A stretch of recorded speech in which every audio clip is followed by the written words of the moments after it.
వల్ల ఇప్పుడు ఉన్న లైఫ్లో నేను ఆ ఒత్తిడికి లొంగను. అవును, ఇప్పుడు నాన్ స్టారర్ కదా ఎవరైనా సరే, ఏదైనా సరే, ఈవెన్ నువ్వు లైక్ ఈ ఫిలిం లైక్ నువ్వు వస్తానంటే వద్దంటన్నా, it's not a small film, the small actors, but it was a very big film. October release, టప్ప టప్ప టప్ప టప్ప చేస్తున్నాం. ఒక దగ్గరకు వచ్చాడు, నాకు ఐ హ్యాడ్ ఎ డౌట్. ఇలాగే నాకు దేవిపుత్రులు ఏ డౌట్ వచ్చింది, ఆ డౌట్ వచ్చిందా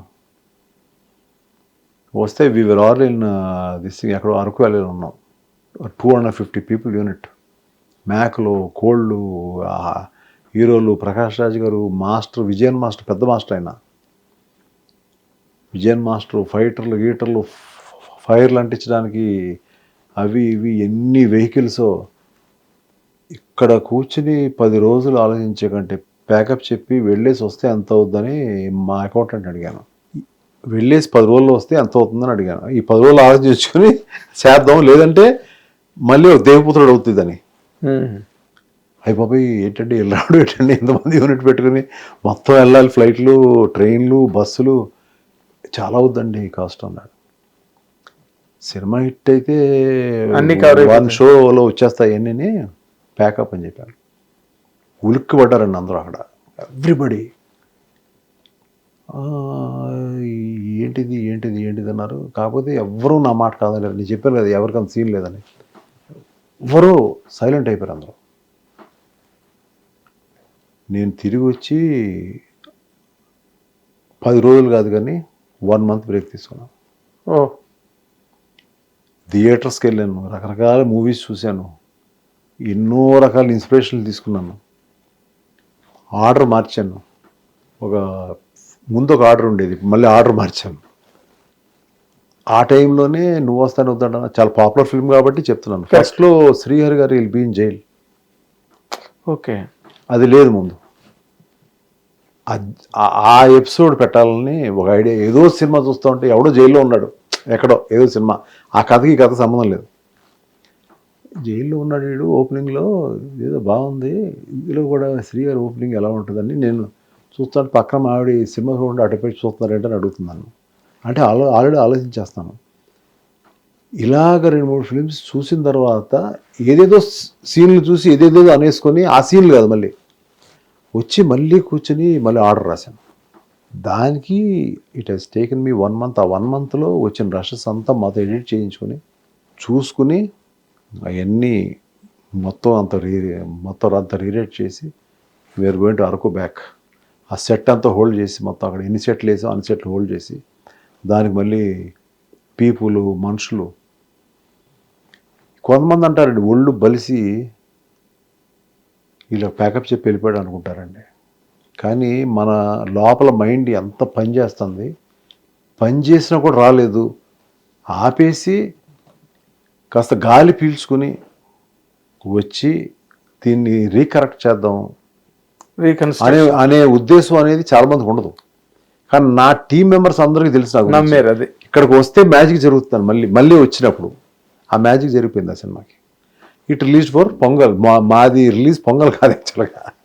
అందుకని ఆ రోజు నుంచి నన్ను అందరూ సంక్రాంతి రాశాను. So many stories there are in my career, so many. And నువ్వు వస్తానంటే నేను వద్దంటున్నా ఇంకో స్టోరీ కూడా ఉంది కదా, గోపిచంద్ కదా ముందు శ్రీహరి క్యారెక్టరు. గోపిచంద్ తర్వాత ఆయన చెప్పాడు మేము చేసిన తప్పు ఏంటంటే, మొన్నే వర్షంలో త్రిషకి లవర్గా అనుకున్నాను కదండి, నా సిస్టర్ అయితే బాగోదు,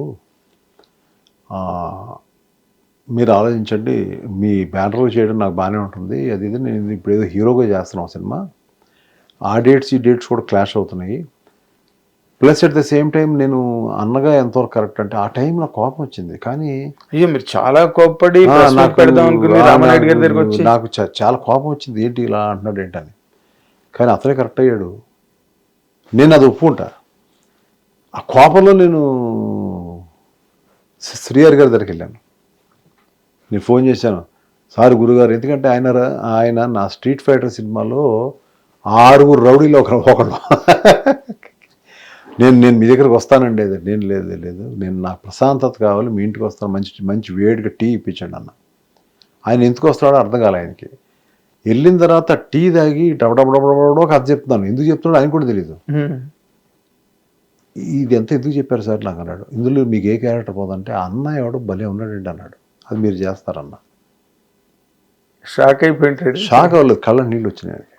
జల జల జల్ల రాళ్ళు ఇప్పటికీ గుర్తు. పాప ఆయన లేడు, ఇప్పటికీ నాకు గుర్తు. రాజుగారు ఈ సినిమా నాకు బ్రేక్ సార్, దీనివల్ల నాకు ఎన్ని సినిమాలు వస్తాయో నాకు తెలుసు. డబ్బు గురించి మీరు నన్ను ఏం అడగద్దు, మీరు ఎంత ఇస్తే అంత తీసుకుంటాను. ఈ సినిమా నేను చేస్తున్నాను, నేను దీనికి ఎలా ప్రాణం పెట్టాలో ఆ ప్రాణాన్ని నేను పెడతాను. దట్ వాజ్ ఎ వెరీ, ఆ ఎమోషన్కి మేము ఇద్దరం కనెక్ట్ అయిన ఆ రోజు అంతే ఎమోషన్ సినిమాలో ఉంటుంది. అంతే ఎమోషన్ ఉంటుంది సినిమాలో. అవును, చాలా చాలా. అది మనం ఎప్పుడు తీయగలం? మనం ఒక ఆర్టిస్ట్ని లవ్ చేసి ప్రేమించి ఎందుకు ఈ సినిమా తీయాలి? నా ఒక్కడి కోసమేనా? వాళ్ళు ఇబ్బంది పెడుతూ ఉంటే ఆ బాధలు పడుతూ నేను తీయాలా? వాళ్ళంటే ఒక ఎమోషన్ నేను ఫీల్ అయితే ఓకే ఇతనితో ఇలా క్యారెక్టర్ ఇలా చేయించుకోగలను. సో నాకు ఒక ఇన్వాల్వ్మెంట్ కావాలి నా యాక్టర్స్ మీద. అది ఒకలాగా it can be A hero heroine or it can be A totally some character. కొంతమంది క్రియేటర్స్కి అటువంటి మూడ్, మనని మూడ్లో పెట్టగలిగే యాక్టర్స్ మనకు కావాలి. మన కథ మూడ్కి తగ్గట్టుగా యాక్టర్స్ ఉండాలి. మూడు చెడగొట్టే యాక్టర్స్ కాదు. మూడు చెడగొట్టే ఆర్టిస్ట్ చాలా కష్టం. అప్పటికప్పుడు తీసేస్తాను స్పాట్లో. ఎంతమంది తీసుంటారండి అలా మీరు సినిమాల నుంచి? అదే అలా ఇప్పుడు జరగలేదు కదా. ఇప్పుడు ఫిక్స్డ్గా అనుకున్న ఆర్టిస్టులతోనే చేశారనుకోండి. ఇప్పుడు ఒక ఫేజ్ అయిపోయింది మీ కెరీర్లో, చాలా ఫేజ్లు అయిపోయినాయి. సరే, ఫెయిల్యూర్స్ సక్సెస్ఫుల్ ఫేజ్లు వదిలేండి. ఒక ప్రొడ్యూసర్ ఫేజ్ కాదు ఇప్పుడు. మీరు డైరెక్టర్ అయ్యారు, రైట్? ఇప్పుడు తుని వాన దగ్గర నాగేంద్ర కుమార్, నేను మిమ్మల్ని ఆపుతున్నాను కాదని, నేను దర్శకుడుని కథ రచయిత నేను ముందు నుంచి కూడా తెలుసండి నాకు. కానీ ప్రపంచానికి తెలియదు కదా. కాదు, ప్రపంచానికంటే సినిమా థియేటర్కి వచ్చింది ఎందుకు? నా ఫిలింలో యాక్టర్స్ లేకపోయినా, పెద్ద డైరెక్టర్స్ లేకపోయినా కూడా ఎందుకు వచ్చారు సినిమాలకి? దే కేమ్ ఫర్ ఎంఎస్ రాజు. అది ఆ లోగో తాలూకు వాల్యూ దానికి ఉంది, అంతే కదండి. సో వాళ్ళకి ఈయన ఫిలిం అంటే ఏదో ఒక వెళ్ళి we can enjoy that film, ఏదో ఒక అవుట్ స్టాండింగ్ ఎలిమెంట్స్ ఉంటాయి కొన్ని అనే కదా. నేను ఇవాళ ఏదో ప్రౌడ్గా చెప్తాను విషయం కాదు, ఫ్యాక్ట్ చెప్తున్నాను నేను. దాని వెనకాల ఎంతో హార్డ్ వర్క్ ఉంటుంది. ఆ సినిమా నా జనం, నా ఫ్యాన్స్ వస్తున్నారు, సినిమా చూస్తారు, మార్నింగ్ షో, నేను వాళ్ళని మెప్పించగలిగాను లేదా అనేంత టెన్షన్ ఉంటుంది. అందులో ఎవరు స్టార్ కాస్ట్, ఎవరు డైరెక్టర్, ఎవరు సైడ్ ఆర్టిస్టులు. And MS Raju film, I can tell it proudly. నేను ఇది గర్వంగా చెప్పే మాట కాదు. ఇది మీరు ఆత్మవిశ్వాసంతో చెప్తున్నారు, జరిగింది చెప్తున్నారు. అది ఆత్మవిశ్వాసంతో చెప్తున్నాను. అవును. సో అందువల్ల మీరు అడుగుతున్నారు కదా, మీరు ఎందుకని స్టార్స్తో చేయలేదు, వాళ్ళతో చేయలేదు, వీళ్ళతో చేయలేదు అంటే ఎక్కడో ఎంఎస్ రాజు ఫిలిం అని అనిపించుకుందాం ఉద్దేశం కాదు.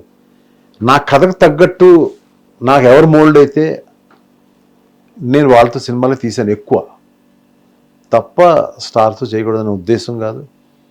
ఇప్పుడు కూడా నాకు అందరూ ఫోన్లు టచ్లో ఉంటారు, అందరితో మాట్లాడతాను. వాళ్ళు ఒకటే థింగ్ ఏంటంటే వాళ్ళు షూటింగ్కి వెళ్ళను. నేను ఎక్కడ బయటికి ఎంఎస్ రాజు గారు వచ్చి ఫలానా హీరో దగ్గర, ఆయన అంతకుముందు ఆయన సినిమాల వల్ల స్టార్డమ్ అయిన హీరో గారి దగ్గరకు వచ్చి కూర్చుని ఇలా కూర్చున్నాడు, ఆయన డేట్లు అడుగుతున్నాడు అనేది ఇంతవరకు ఇండస్ట్రీలో లేదు.